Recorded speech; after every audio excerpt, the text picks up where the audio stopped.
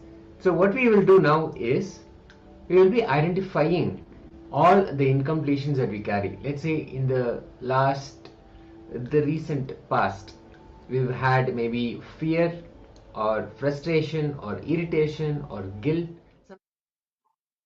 He goes and he starts creating ruckus everywhere. Like everyone should worship him, not Vishnu. During the time when Hiranyakashipu was doing tapas, his wife, Hiranyakashipu's wife, was pregnant with their son. And during this time, because the devas, they didn't want another demon like Hiranyakashipu to come. So they decided, okay, when the child is in the womb itself, let us do something. And Indra comes and is taking Hiranyakashipu's wife to Svargaloka. That time Devarshi Narada comes. He tells Indra, no, it's okay, we can, let's, the child, it's unborn child, we can educate. And so Devarshi Narada takes Hiranyakashipu's wife, and of course, Prahalada is growing inside her womb. He takes them both. Narada continues to tell the stories of Narayana and the name of Narayana. And Prahalada inside his mother's womb is listening to all of this. And after the tapas, so this continues for a few months. And after Hiranyakashipu does the tapas and he comes back, he takes his wife and he goes and Prahalada is born. Now Prahalada all these months is listening to the glory of Narayana. And he becomes a very staunch, devoted child. Like he is very devoted to Narayana, continuously chants Narayana's name. And he is growing up also. He becomes 3, 5. He is growing up. As he's growing up, the way he's telling Narayana, Narayana, he's chanting the name and he's telling Narayana stories. He continues. This angers Hiranyakashipu. Even when he goes to Gurukul, he tells all the kids also to chant Narayana's name. This angers Hiranyakashipu. He's like, how can you chant Narayana's name? I am only God. And he tries punishing Prahalada in many ways. He tries sending a snake to bite Prahalada, but with as Prahalada is chanting Mahavishnu's name, the snake doesn't do anything to him. And then he tries sending wild elephants. Instead, once the wild elephants reach Prahalada, they bow down to him. Hiranyakashipu tries feeding tries feeding poison. But the moment he drinks it, it becomes nectar. So there's so many different tactics Hiranyakashipu does to try to kill Prahalada, because after trying to explain Prahalada with patience, with scolding, with everything, Prahalada still continues to chant Narayana's name. And so eventually Hiranyakashipu just decides to kill Prahalada. He even tells his soldiers, his people, to throw Prahalada off the cliff. And they throw him. But he lands on a soft bed of flowers. He doesn't get hurt. So now, finally, what he does, he tells his sister Holika. Holika has a boon that she has a veil, that if she wears that, she will not be burnt by fire. So wearing that veil, Hiranyakashipu tells her to take Prahalada into the fire. So she goes, Prahalada is seated on her lap. She's wearing the veil. Prahalada doesn't have anything. He's just chanting the name of Narayana. And they leave the fire. But as he's chanting Narayana's name, the veil comes on Prahalada. Holika gets burned. Prahalada is saved. Nothing happens to Prahalada. He doesn't get harmed. Now Hiranyakashipu is so angry. He's like, how can this be? Where is, you're continuously saying Narayana is everywhere. Where is Narayana? Is he in this stone? Is he in this air? Where is he? If he is there, show me where is Narayana. That time, Prahalada lifts his finger and he's showing where Narayana, he's like going to show where, the moment Prahalada says that Narayana is here and he is lifting his finger, that time Narayana is like, he gets up from Vaikunta to rush to Prahalada. And in Vaikunta, Lakshmi is asking Narayana, where are you going? Suddenly, why do you get up? Narayana is like, by the time Prahalada's finger stops, I need to go and be there wherever he points his finger. Because the space with which he made his declaration that I am there, I need to be there. So by the time his finger stops to point where I am, I need to be there, I need to rush, I will explain as I'm going. And he leaves Vaikunta. And by the time Prahalada points at the pillar and tells that, like, Narayana is there,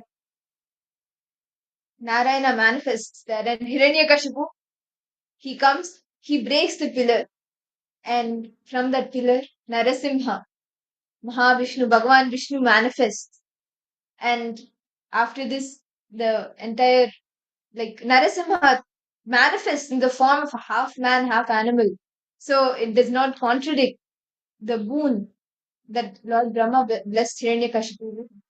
And he kills Hiranyakashipu in the door frame, which is not inside or outside, and at dawn, which is not day or night, and with the nails of lion, which is not a weapon or which is not the hand, he slays Hiranyakashipu, liberates him. And this, just how the story continues of how after that he blesses Prahalada. And just if you look at this story, right, Bhagavan Vishnu comes rushing to Prahalada just with the power of his declaration that yes, Bhagavan Vishnu is here. Vishnu, my Narayana is here. Just like that. For each and every one of us, Swamiji is manifesting. When you just make the declaration, this is what I want to manifest, Swamiji will come rushing to you. Just make a declaration. Put your intention and make an authentic declaration. This is what I want to manifest. Swamiji will come rushing to you to manifest your reality. So, Ma Iqbal, Ma Kylie Wong, Jeremiah Yama, Irene, Ma Sharmain, each and every one of you, reality you want to manifest. Put your intention, make a declaration.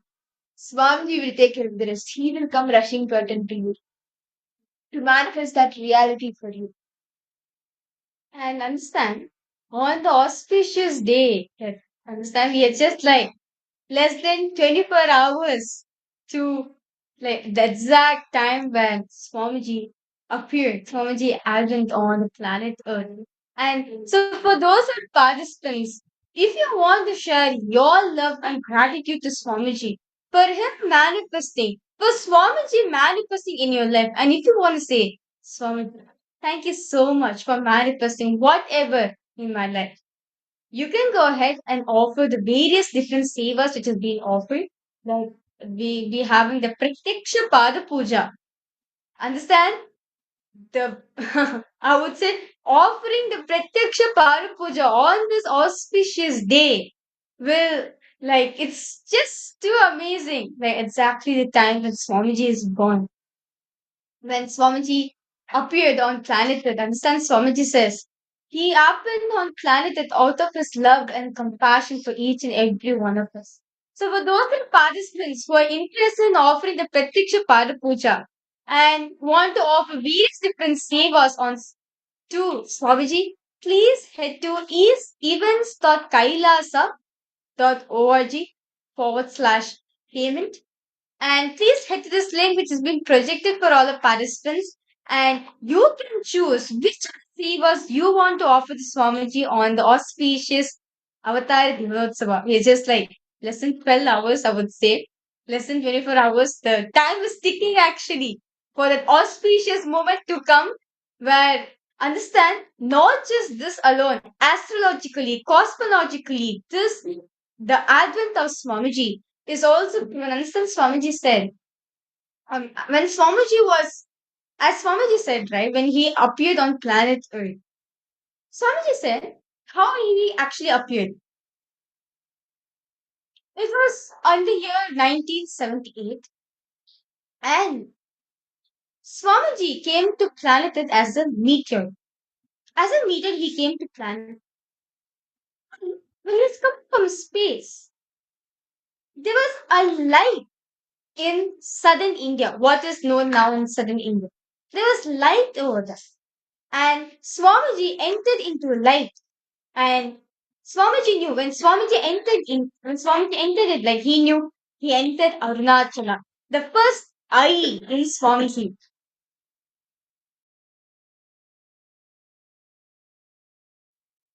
Sorry for that. The first I in Swamiji.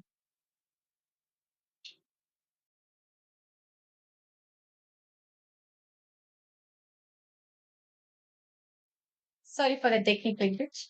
So now, that first I in Swamiji, right, was like, Swamiji realized he was in Arunachala and he was taking his brew. And this whole thing actually was as records as great scientists, actually astronomers, see that on this day the supernova named Akila was in its peak. So the scientists record this day as 1978, where the quadrant meteor. You can actually see tomorrow on the auspicious day. The quadrant meteor will be hitting like you can see from planet Earth,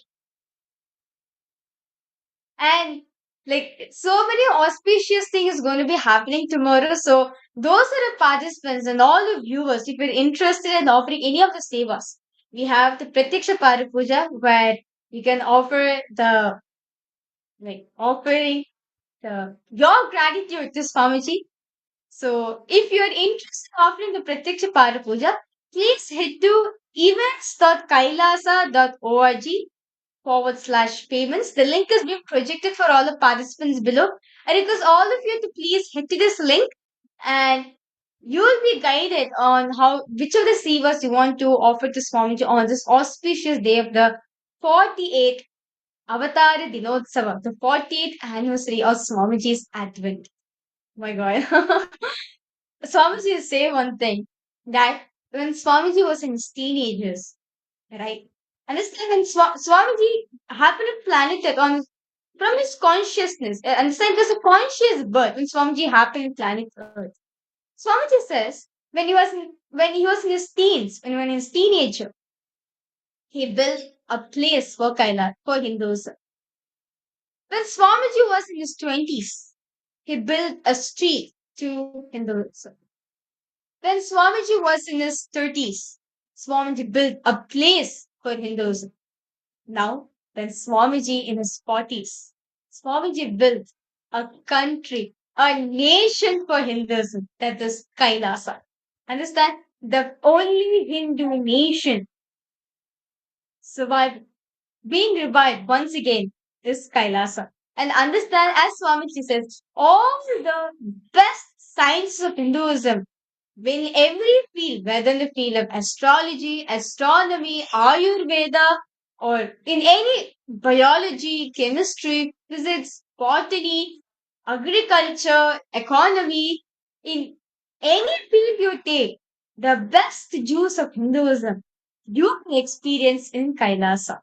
Then understand? So, of course, all of us are going to be celebrate tomorrow. Actually, like, tomorrow's the time where exactly on the Chitra Nakshatram, the time, exactly on Chitra Nakshatram time, Swamiji will be creasing all of us on tomorrow as Swamiji was born. Swamiji happened on planet Earth on the Chitra Nakshatram when the moon was in Chitra Nakshatram, the constellation of Nakshatra, and Kanya Rasi, the zodiac sign of Virgo. So Chitra Nakshatra, Kanya Rasi. This is the exact time Swamiji happened on planet Earth.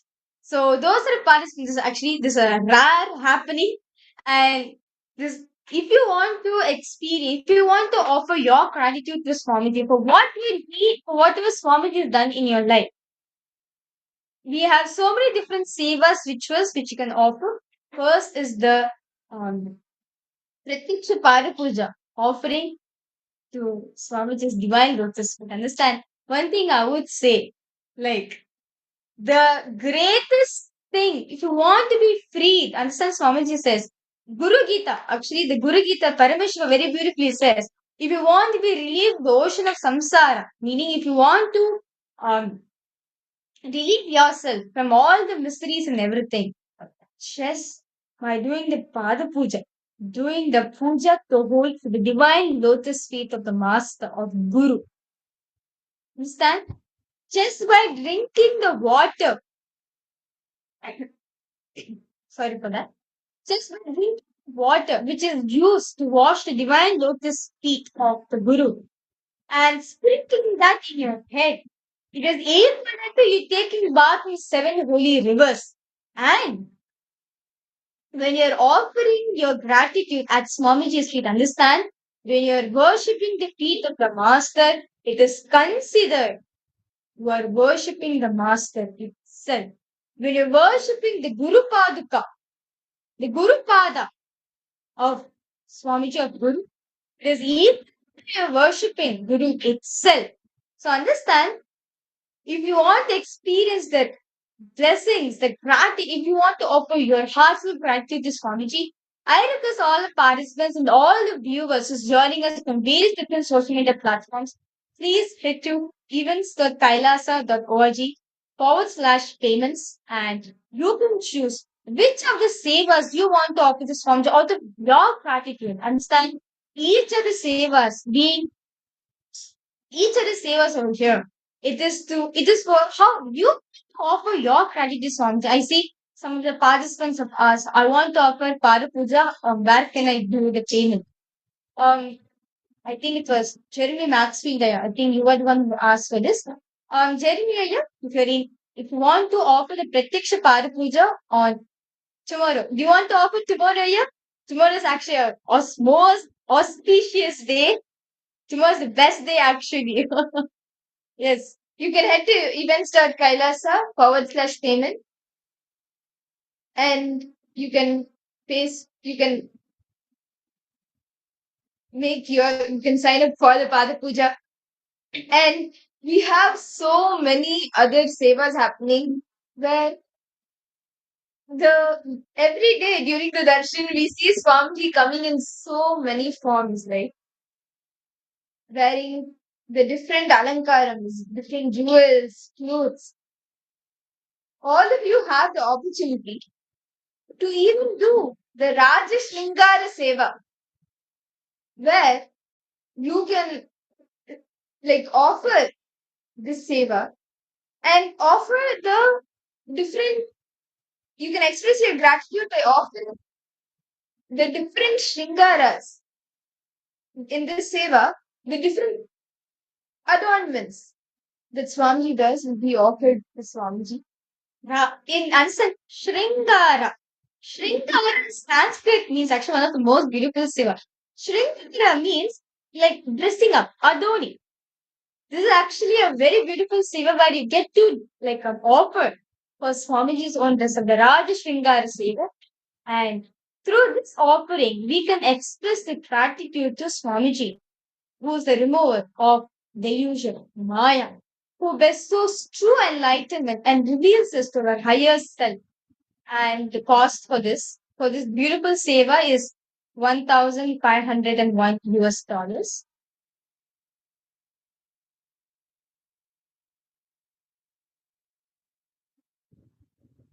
And the next seva we have for all the participants is the 108 Vastra Seva.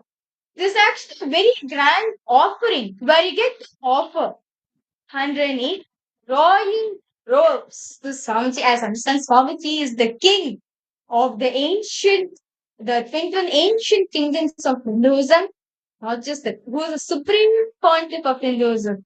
So, all the royal robes to Swamiji on this auspicious day so that he can remove the delusion from you. Please go ahead. And if you're interested in offering the seva, the 108 Vastra seva, actually 108 royal robes will be offered to Swamiji. And through the seva, any delusion you're experiencing in your life, you will be cleared. It will be removed from you. Swamiji will remove the delusion from you. So, and this seva is about $1,008. And the next seva we have for all the participants, which is the most how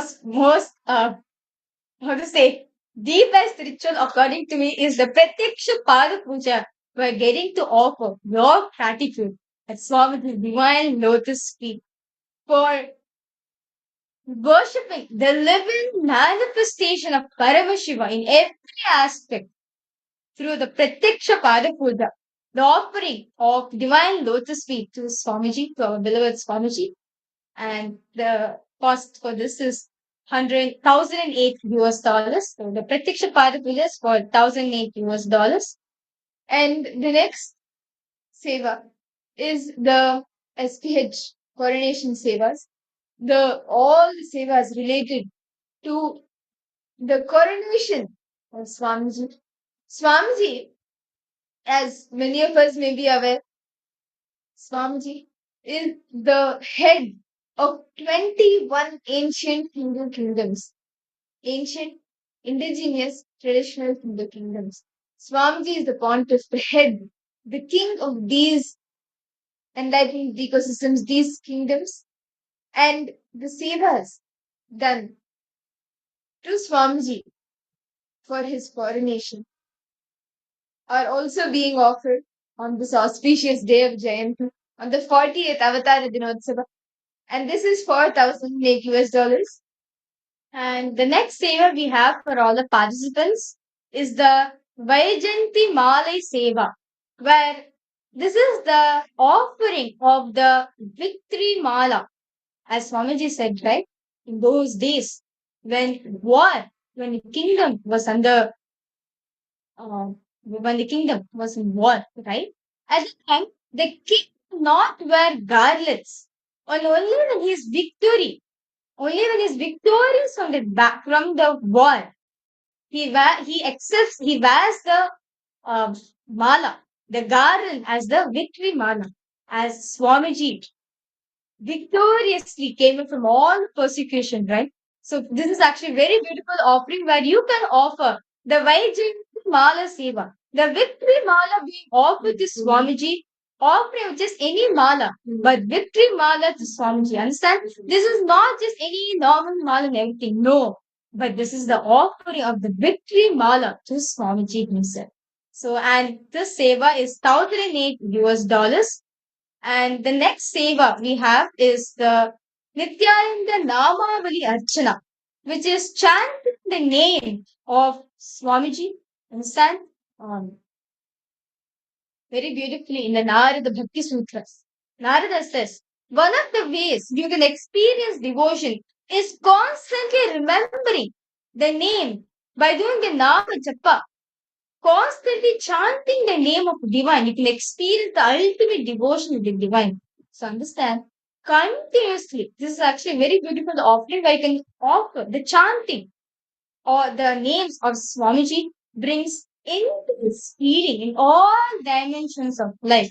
Whether you want to manifest health, wealth, or relationship, any dimensions of your life you want to manifest, you can offer the Nithyananda Namavali Archana, where chanting the names of the Swamiji, chanting in the divine name of Swamiji, any healing, anything you want to manifest in your life, just by this offering, you will be healed and liberated. And this seva is for 108 US dollars.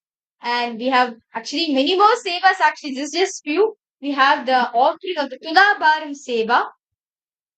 And the Tulabaram is a very beautiful offering where you offer your gratitude to Swamiji, and that is actually made with Swamiji's own way. Actually, there is a very beautiful happening during Krishna's time when Krishna sat on one side of the Tulabar, and on the other side, items were being kept to match Krishna's way.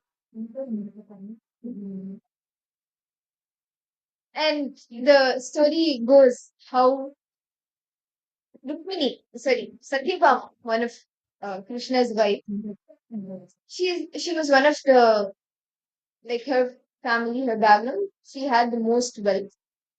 And one day Narada comes and tells Krishna to come with him. And Satyabhama, she's like, how can you take Krishna and do?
Nithyanandam, Nithyanandam to all the participants. We sincerely apologize for the technical glitch. So, as I was sharing, the Tulabharam, it is a very beautiful ritual. Actually, it is done in all different times. It's done for babies, for children when they are born. It is one of the rituals that is done. And it is even done for kings when they are being coronated. There is a beautiful story in the Tulabharam during Bhagavan Krishna's time. One of his wives, Devi Satyabhama, she tells Narada, when Narada comes to Dwarka to take Krishna, she tells Narada, no, please let Krishna be here. So Narada says, okay, if you give me something that is equal to the weight of Krishna, then Krishna will be here. If not, he has to come with me. So Satyabhama is like, of course, I can give you, like, I can give all the wealth that is equal to Krishna's weight. That much wealth is there. So, what to do? She arranges the Tulabharam, the weighing scale. She requests Krishna to sit. And on the other side, she starts putting the jewelry. Jewels, gold, some amount is put, which actually, if normally measured, it comes up to the weight that Krishna is. But Krishna did not lift up. Krishna, the scale was still imbalanced. And like it did not get balanced. So they add more weight. They add, try, Satyabhama tells, okay, get more jewels, more gold. They keep adding. Finally, and end, all the wealth that Satyabhama has is added onto the weighing scale. Still, Krishna does not move. The weight is not balanced. Krishna is still on the ground with the weight. The weighing scale does not balance. She is wondering why. How can so much gold, so much weight not balance out the scale? It is not equaling up to Krishna's weight. Then Krishna asks her to call Devi Rukmini, the other wife, the first wife of Bhagavan Krishna. So Satyabhama says okay, and she goes. She requests Rukmini to come. She is there, and Rukmini says okay. She goes to the garden. She plucks one tulsi leaf. She plucks that. She comes to the area where this Tulabharam, the weighing scale is kept. She just places this tulsi, and immediately the weighing scale balances. The weight gets balanced. And that is just because when Rukmini offered that single tulsi, that gratitude, that devotion itself was equal to the weight of Bhagavan Krishna. So the Tulabharam Seva that all of you can offer for this Jayanti, the Tulabharam Seva is also open where you can offer your gratitude to Swamiji through this Seva. You can offer your gratitude equal it to the weight of Swamiji and just get be showered with Swamiji's blessing. And the Tilakam Seva is for 10,000 US dollars.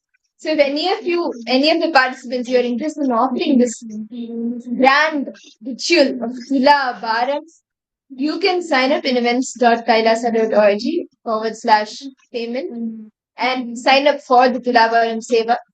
And this is a very beautiful offering. So, it is open for you for this Jayanti, the 48th Avatara Dinotsava.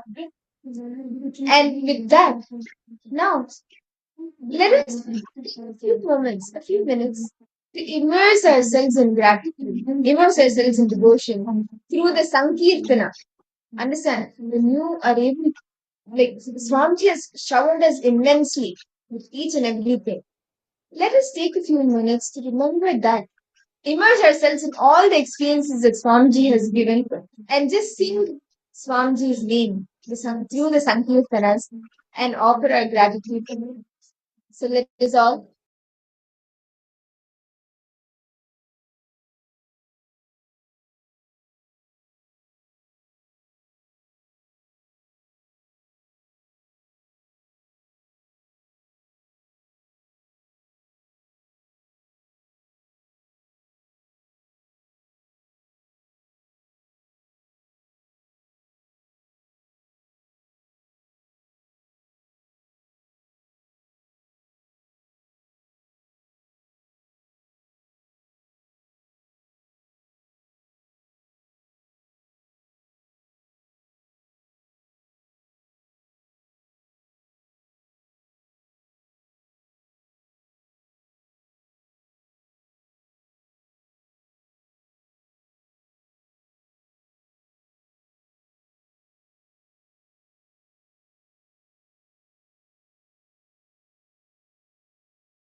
now, as all of us are learning, all of us learn this, right?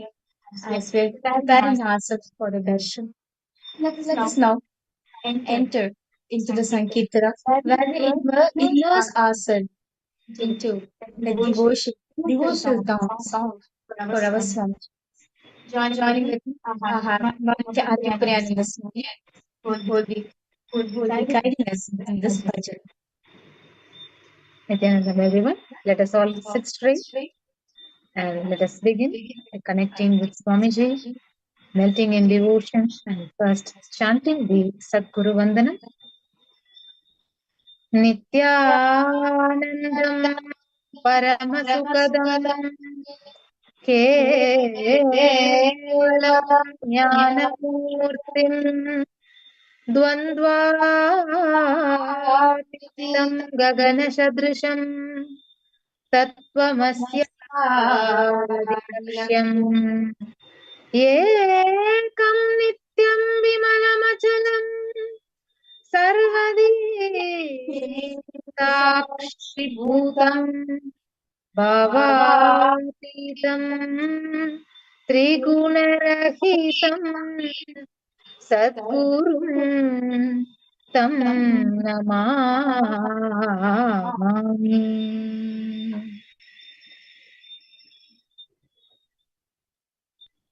Now, let us begin the Nitya Kirtan. We'll be projecting the lyrics of today's Kirtan on the screen. So, I request all the Paramashivoham participants, the devotees who have live in YouTube and other social media platforms to chant along with us, sing along with us, chant the name of the Supreme Pontiff of Hinduism, Bhagavan Nithyananda Paramashiva, melting in deep devotion and feeling connection.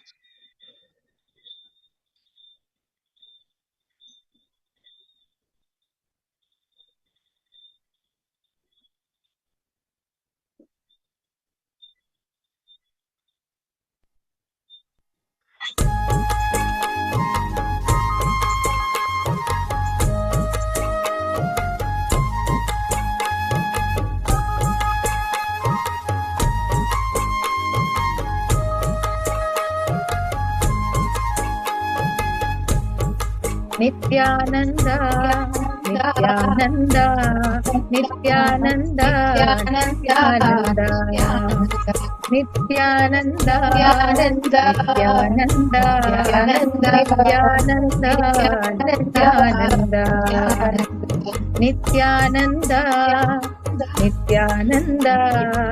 Nithyananda, Nithyananda, Nithyananda, Nithyananda,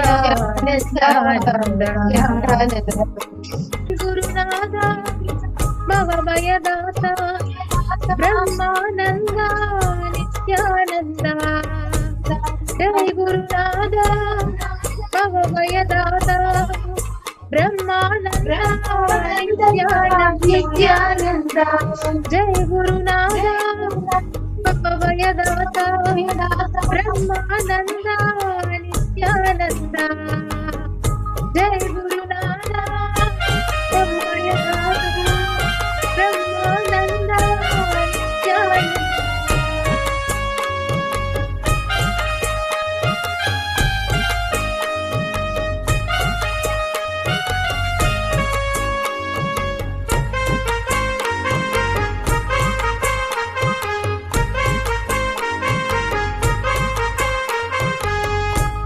Guru Govinda, Paramadayala, Ananda Rupa, Nithyananda. Guru Govinda, Paramadayala, Ananda Rupa, Nithyananda. Guru Govinda, Paramadayala, Ananda Rupa, Nithyananda. Guru Govinda, Paramadayala, Ananda Rupa, Nithyananda. Jagadodara, Nithyananda, Sadgurunada, Nithyananda. Jagadodara, Nithyananda, Sadgurunada, Nithyananda. Nithyananda, Nithyananda, Nithyananda, Nithyananda, Nithyananda, Nithyananda, Nithyananda, Nithyananda.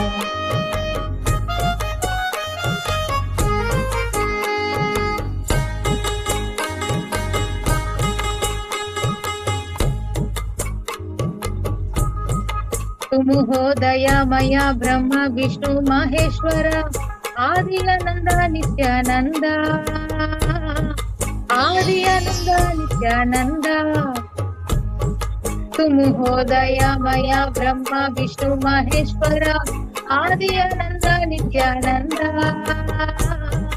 आदि आनंद नित्यानंद अभय प्रदाता आनंद रूपा अभय प्रदाता आनंद रूपा दया करो कृपा करो आनंदेश्वर नित्यानंदा दया करो कृपा करो आनंदेश्वर नित्यानंदा नित्यानंदा नित्यानंदा नित्यानंदा नित्यानंदा नित्यानंदा नित्यानंदा नित्यानंदा नित्यानंदा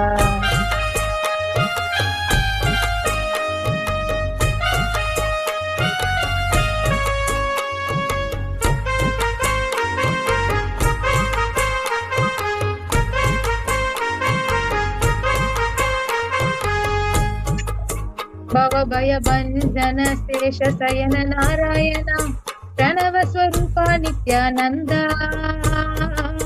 प्रणव स्वरूपा नित्यानंद भव भय भंजन शेष शयन नारायण प्रणव स्वरूपा नित्यानंद प्रणव स्वरूपा नित्यानंद बंध विमोचन आदि सनातन बंध विमोचन आदि सनातन दया करो कृपा करो आनंदेश्वर नित्यानंद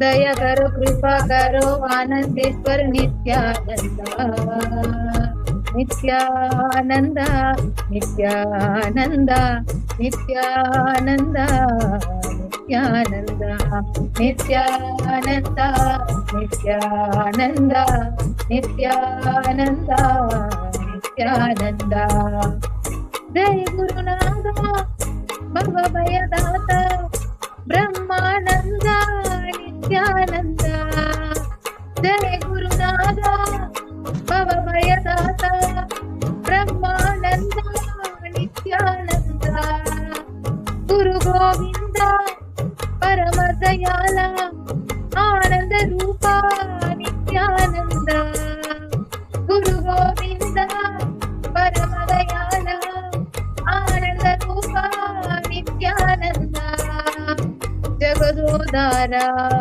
नित्यानंद सद्गुरुनाथ नित्यानंद जगदोदारा नित्यानंद सद्गुरुनाथ Nityanand Nityanand Nityanand Nityanand Nityanand Nityanand Nityanand Nityanand Nityanand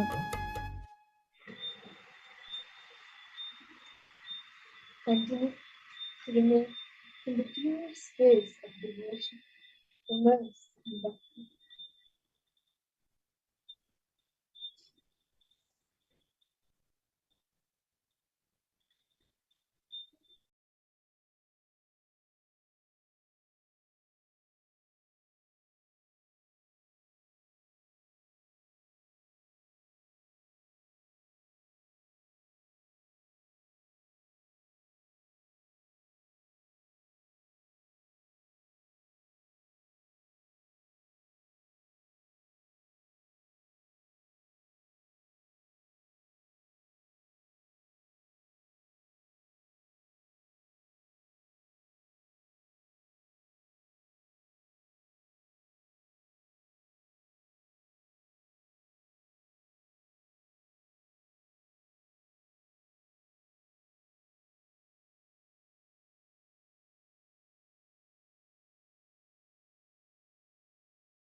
Nithyananda, to all participants, how was the Sankirtanam for all of you?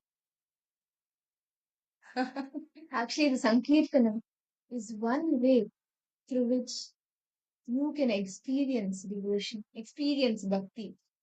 And then from there, you can also transform that into Paramashiva Jnana and Paramashiva Vijnana. Now, and we understand all the participants, tomorrow is the Jayanti day, and my God, it's like the most auspicious day, I would say, throughout the whole year. All of us wait for this one day to come, for this special day to come. Jayanti of Swamiji, the time where Swamiji happened on planet Earth. Out of his immense love and compassion to the humanity, he is manifested for each and every one of us exclusively. Understand, Swamiji says. Close and very, very sweet courtyard sessions, which we had back in 2016, 2017. And Swamiji is going to be restarting those Kailash courtyard sessions. And the moment anyone says Kailash courtyard, I think one of the first things which comes to our mind is power manifestation. During those courtyard sessions, we were all able to witness how Swamiji will simply just download a power and reveal it to us and initiate all of us, all of the Balasins and all of the participants. Swamiji will initiate all of us and immediately we will start manifesting. So the moment we think of Kailash Courtyard, we remember all of those power manifestation sessions which we had with Swamiji. Swamiji every day, or actually sometimes in a day, Swamiji would reveal 2-3 powers and Swamiji would download and initiate all of us into it and give us the science of how we can manifest all of these extraordinary powers. How many of you remember all of these Kailash Courtyard sessions? I'm sure we have so many devotees who will remember. Please go ahead and you can post in the comment section below. What was your experience? The moment you think of Kailash Courtyard, what comes to your head and what was your experience from those days? All of you can also go ahead and share that in the comment section. Thank you, Mayoga Prana. And also one important aspect, talking about the science of our manifestation. This science is unique and integral to Hinduism. How many of you here, especially if you're a born Hindu and or if you're brought up, by a Hindu family, or if you've been intrigued by Hinduism, how many of you have heard about the different sampradayas? We have Aghori Sampradaya. We have these unique sampradayas which practice the power manifestation science. Can I request all of you to share? How many of you here have witnessed it? How many of you here know about it?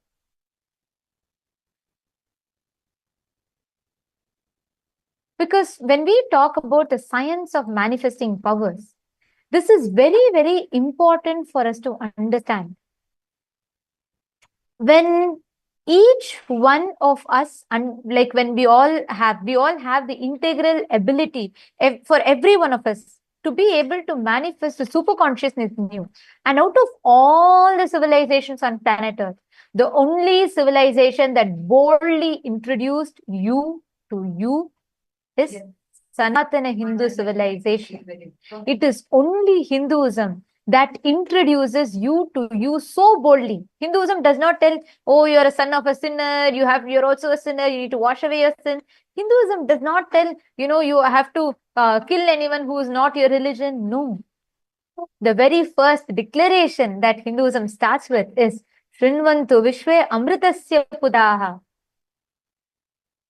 Each one of us are the children of immortality. Amritasya Putraha. That is the introduction that it gives about you to you. Because at the very core of Sanatana Hindu Dharma is the science of manifesting powers. Every one of us, the science of this, what we had in Hinduism, it was profound. We were advanced in any field that we take. Take mathematics, geography, physics, chemistry, biology. How? Because we had this ability to tap into the super consciousness, which normally is not available or accessible to people. Current schooling system makes everyone, templatizes everyone into thinking in the same mold.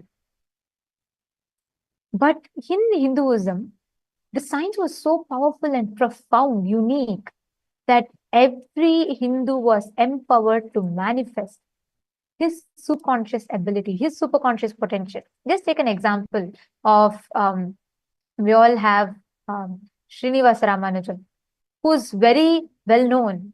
He is one of the top well-known mathematician, and he actually has contributed so much in the field of mathematics. You all can see in the picture projected here. And whenever asked about, how he is able to see, Srinivasa Ramanujan very beautifully shares. He says that I don't do anything specific in that.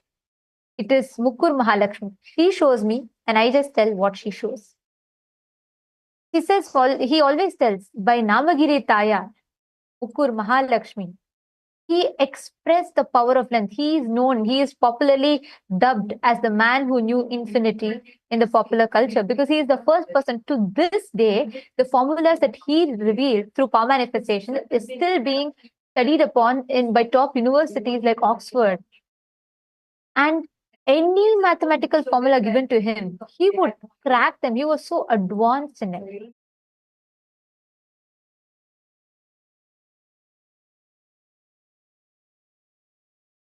Every field, we Hindus were adepts and advanced. We even have, from our ancient history, we even have Shushrita, who is well known for revealing the Shushrita Samhita. Shushrita is one of the first physicians, and now if we study the medical science, we have a whole elaborate medical, we have to get a degree and everything for that, and there's a whole way of doing the surgery, etc. But in our ancient days, just through our ancient scriptures, Shushrita was able to download the whole science, and he was the first person who was able to conduct a surgery and was able to, I think one of the things he was able to do was an open brain surgery, and he is known as the father of modern surgery. He is one of the greatest physicians in our Hindu scriptures, in our Hindu history, and the whole science was just downloaded. It was completely downloaded. It was this is also another power manifestation. And everything which our ancestors did, they were adept in everything which they did, be it some huge science which is what we would think as some great rocket science, or whether it is something as simple as doing their morning routine. Everything which our ancestors did, they were adept in everything. Each and everything was taught in Hinduism, and that was a competence which each of our ancestors had. They were able to do everything, and they were able to be fully adept in everything. Actually, one thing here I would like to add also. See, because we were advanced, the science of accessing superconsciousness was accessible to us, because Hinduism was centered in the Guru Shishya Sampradaya. I'll just tell you all one example, right? There's a very interesting incident that happens. In 1781, in the year 1781, a colonial army from the British colonial army, General Coote, he had a war. They were fighting against the Sultan of Mysore, Hyder Ali, very well-known Sultan. And at that time, in the course of the war, General Coote was his nose was cut, and he was like, it's gone. I mean, they had no clue whatsoever of any possibility of fixing it. So in the year 1781, this is very interesting incident that takes place. So then General Coote thinks, okay, it's, his nose is gone, nothing can be done. And one ordinary villager, he's going around in one of the villages, Hindu villages, and an ordinary villager, he looks at him and he says, oh, your nose is cut? And he says, yes. And then he tells, don't worry, I'll attend to it. And for free of cost, please listen to this, completely free of cost, a rural, like at that time, the South Indian villager, he does the reconstruction of nose process completely free of cost for general good. And this is found in J.J. Karpur, his historical records, which was published in 1860. He clearly details out this incident. This left the British baffled. They were like, how is this possible? Something that their advanced clinics and clinical science could not crack.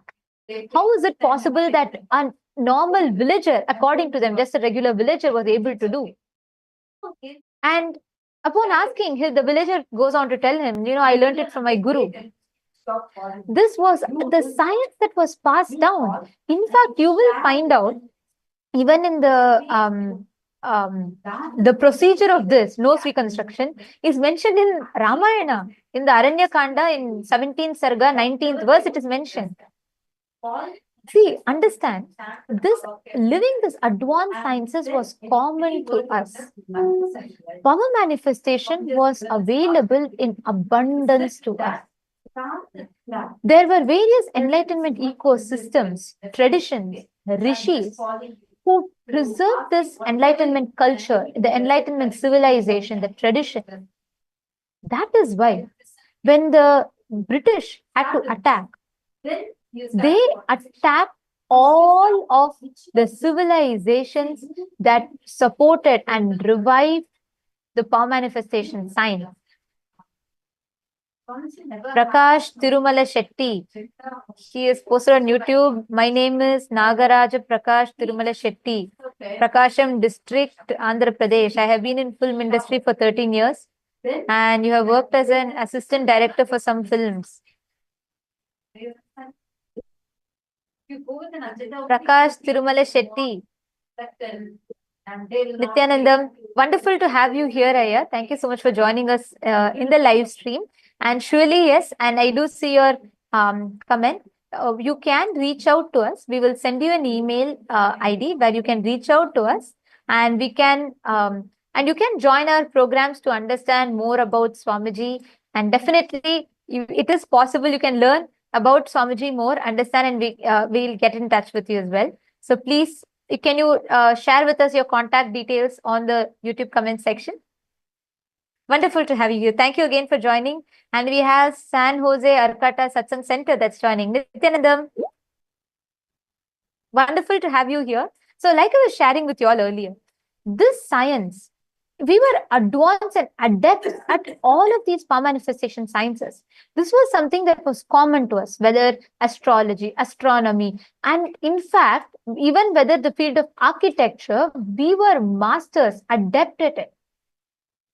We had the ability, the field of medicines, for imagine now today, if you have to, including to find out the gender of the baby before it is born, we have so many different procedures, medical equipments that are available. We have fMRI, we have CET, we have PET, we have so many types of scans, X-rays, and so on, which enables you to see. And with those in support, the medical system, the medical field is evolving, which is great. But think about it. 9,000 years ago, they were able to conduct various organ transplant surgeries. They were able to identify fractures. They were able to do reconstruction. They were able to do plastic surgeries. How is it possible? Swamiji very beautifully details. He tells one thing that the modern humanity is deprived of, but was available in abundance for ancient Hindu civilization, Sanatana Hindu enlightened civilization, is the science of accessing superconsciousness. Today, if me and you want, we cannot download the science whenever you want of, being able to do the Sarvajñatva, being able to manifest different powers. But at that time, an ordinary charioteer like Sanjaya was able to do. Ma Yoga Prana, what do you think about, like, now when I'm talking about it, right? It makes me feel like, how amazing our Hindu civilization has been, right? The way this power manifestation science was available in abundance for us. Yes, actually, as you were sharing, I was just thinking that now all of this, like in any of our Hindu histories, anything, we take the example of Sanjaya. As you said, he was the charioteer of Dhritarashtra, the blind king. And just through a simple initiation by Vedavyasa, he was able to describe actually, few of the scriptures even say that not only he was able to hear what was going on in the war or see what was going on in the war, he was even able to understand the thoughts of each of the warriors who were fighting the war. That advanced we were. So it was not just hearing or seeing from a remote distance. He was even able to understand the thoughts which were going on in all of the warriors on the battlefield. How amazing is that? And then we have Hanuman. When we think of Hanuman, we think of all his mischief and naughtiness. But even all of his mischief was only through powers. Whether he tried to whether he mistook the sun for a mango and tried to fly up and eat the sun, or whether he was able to grow huge to fly, to jump over the entire ocean in search for Devi Sita. Everything was through all of these powers. So now when I think about it, something which actually comes to my mind is that nowadays, when we look at all of this, we think that, wow, this is something so extraordinary, something so great. But in our olden days, it was something so ordinary. It was just something it was a part of our lifestyle. It was what our ancestors, they used to experience. And it was all because of this Guru Shishya Sampradaya. Because all of those knowledge, the traditions, the powers, everything was passed on through initiation and was passed on to the disciples who were able to carry this whole sacred science forward. Now that is lost. That is why we think it's something so extraordinary, or some people, we might even not believe that, this is possible for us, because that is how it is now. That whole Guru Shishya Sampradaya is lost. But in our ancient Hindu history, all of this was a normal lifestyle. And when the British came to invade Bharat, when the British came, when they studied India, when they studied Bharat, they realized that this Guru Shishya Sampradaya was the very backbone of our entire civilization. That is why the British very systematically targeted our Guru Shishya Sampradaya. They started by destabilizing and just destroying that whole Guru Shishya Sampradaya. That is why nowadays, even our own Hindus, many Hindus themselves, even despise, when we say aghoris or, great saints or gurus, they scorn upon all of these ancient traditions. Even our own Hindus. See, we should be very clear. It is not just people who don't know about our religion. Even our own Hindus look down upon our traditions or don't have any respect or knowledge about these great sciences and traditions because of the very systematic way the British has come and eliminated that whole Guru Shishya Sampradaya from Bharat. They directly attacked the backbone of our civilization. Point that you brought up, my Yoga Prana, because when we talk about this revival of Sampradaya, just take example of Kanvar Yatra, or let's take example of Kumbh Mela. Even then, all the news that you read about is mostly, just Google and see about how the Kumbh Mela, if you Google the news about Kumbh Mela and see, mostly you will see the media talking about, oh, this person went missing and this happened, that happened in Kumbh Mela. They talk about, oh, is it possible that the river gets polluted with so many people taking a dip? No, I was shocked, really. A tradition that happens only once in more than 135 years once, even that is being spoken about like this.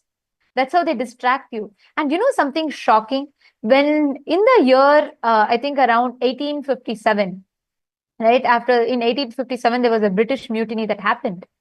And at that time, British did something that was very, very, 1871, I think, in the year 1871, there was one devious, very cunning strategy that the British came to systematically eradicate this power manifesting civilization. Today, like my Yoga Prana you were sharing, if all our traditions are being scorned upon, and even to talk, if you go to a Hindu, and especially these newer Hindus, they want to go to temple, they celebrate Hinduism with that. They say, okay, no, I do Holi. During Holi, I apply colors, I drink bhang. That's all. I am a Hindu. I go to temple. But you are in the worst ignorance if you don't even know the sampradaya, the traditions, what makes Holi special. What is this? What is the science behind each? Today, even Hindus will not know what is this Aghori Sampradaya, what is this specialization of theirs. They do not even know the science behind each of these. Actually, when you mentioned Holi and you were talking about the Kanvar Yatra, I remembered something. Even yesterday we were celebrating Holi, right? Actually, there are many people who, straightforward go and say, oh no, so much of water is being wasted on Holi day. The water bodies are getting polluted. So much of water is being wasted. What about all of the other places where pollution is happening? What about all of the other reasons for why so much of water is being wasted? This is actually the one day where we celebrate Sri Krishna's existence, where we celebrate the day Sri Krishna was able to give all of the gopikas that experience of oneness. So that's why we celebrate with so much of joy. But even such a beautiful festival, these neo-Hindus, and actually, I want to keep reiterating this point. It is not just people from different religions or people from different cultures. No, even born Hindus are speaking like this. Even our own Hindus, people born Hindus and those neo-Hindus out there, even they speak like this. They only actually start all of these cognitions that, oh, water wastage, pollution and all of that. So when you actually mentioned Holi, I just remembered because yesterday also we were celebrating, and so many articles like this are published where people try to stop these Holi celebrations. Yes. Actually, that's an important point, and I wanted to go back to why it started.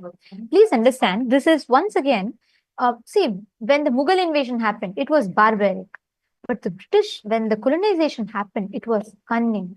It was very, very systematically, the whole perpetration of the crime happened. Because if you see, in 1871, I'll come back to that example again, British passed a law where they said, they chose a whole section of all these ancient indigenous traditions of Hinduism, like Aghori Sampradaya, Natha Sampradaya, Baul, all of these different native traditions of Hinduism, the ancient indigenous traditions.